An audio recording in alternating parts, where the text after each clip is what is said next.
Alex McCord, and welcome to The Real Deal on thestir.com. Today we are discussing episode 3 of season 6 of The Real Housewives of Atlanta, and then we are taking that Housewives gossip on the road. We've got gossip from Orange County, Beverly Hills, Miami, New Jersey, New York. Buckle your seatbelts. Are you ready? Let's start with Atlanta. Again, part of what makes Atlanta so much fun to watch, I think, is that the men get crucified every single episode. And sadly, I think that makes women want to watch it more. Now, the men have a little help from production because they're showing the worst, but it doesn't seem fake to me. It just seems ugly.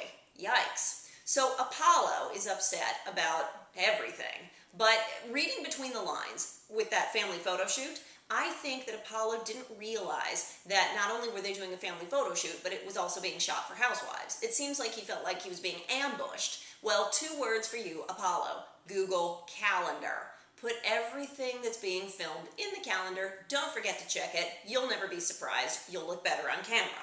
Moving right along to Peter. Well, first I thought he was going to resurrect his image because at first he seemed like a pretty good husband this episode. He stayed with Cynthia during her fibroid surgery. He brought her home. He gave her crushed ice. He put her to bed. He brought her soup.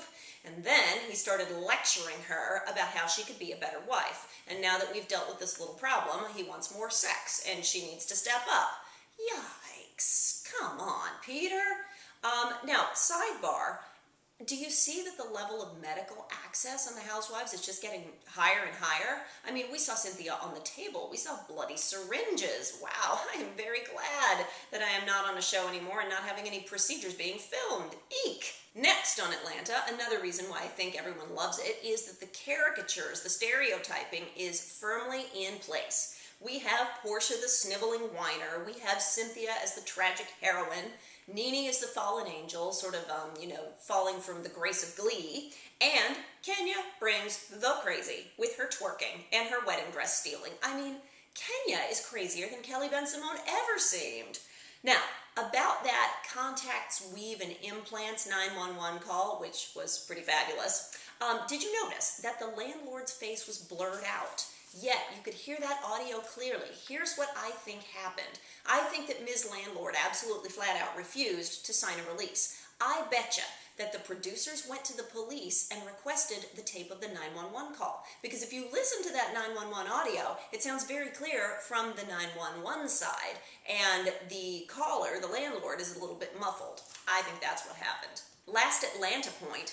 I always laugh when I see the same storyline elements pop up from city to city. In this case, I'm talking about kids. Now, kids typically have 2 speeds on the Housewives. Either they are vilified as horrible, entitled, stupid, ill-mannered brats, or they are superior and smarter than their mothers and too good for everything.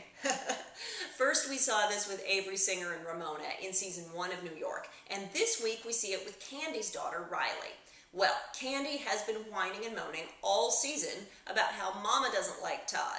Her manager doesn't like Todd. Nobody likes Todd. Everyone's telling her not to marry Todd. Well, Riley, the daughter, comes up with some words of wisdom. Mama, if you just marry him, then nobody can tell you not to marry him anymore. Well, duh. Good on you, Riley. Now, let's move beyond Atlanta to some Housewives gossip roundup. In Orange County, Tamara Barney Judge has fired her publicist, apparently because they can't sell her book. Now, that might be Housewives book fatigue, or maybe the book's no good. Who knows? But it is yet another example of why Housewives become so loyal to Bravo. You know, these shows will swallow up your life to the point that you really can't devote time to anything else. You can't do anything else well. So no wonder all these housewives are trying and failing with all their other side ventures because the show ate their life. And when the show does eat your life, that is when you will bend to producers and do whatever they say because you want to keep your job. What did I say about golden handcuffs? Moving on to Miami, Elaine Lancaster is pulling back the curtain on the manufactured drama, or may I say, she's whipping the horse that already left the barn. Elaine made headlines last year in Miami for being the first drag queen friend of the Housewives, though this season it appears that she's been replaced by the first transgendered friend of the Housewives. Well, Elaine took to her Facebook page this week to report that she stayed away from production this season because she was asked by producers to fake it, and she didn't want to. Good on you, girlie. Speak your truth. Now, may I say once again, I don't think anybody would care if it was scripted. Just be open and upfront about it, make sure it's smooth, and pay everybody drama wages with residuals and unions. This week would not be complete without talking about New Jersey. Oh my goodness. Joe Guidice, did you hear about this? He was pulled over for reckless driving in a school zone.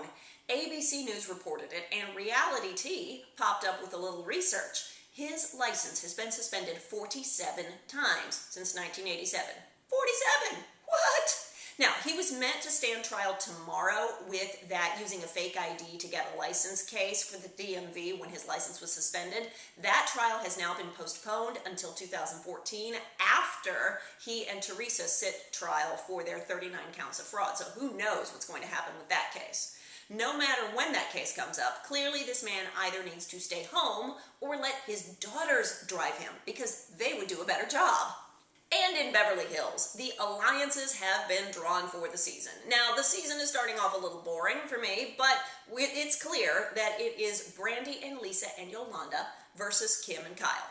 And the new one, foul-mouthed, swear-at-your-children Carlton, is going to cast a spell on everyone and make all your cats go crazy. And all the mother-effing birds are going to die.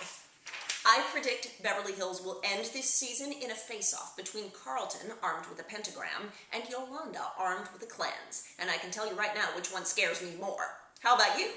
Finally, we heard that New York will indeed come back after Atlanta and Beverly Hills are over. So it will happen, just not until 2014.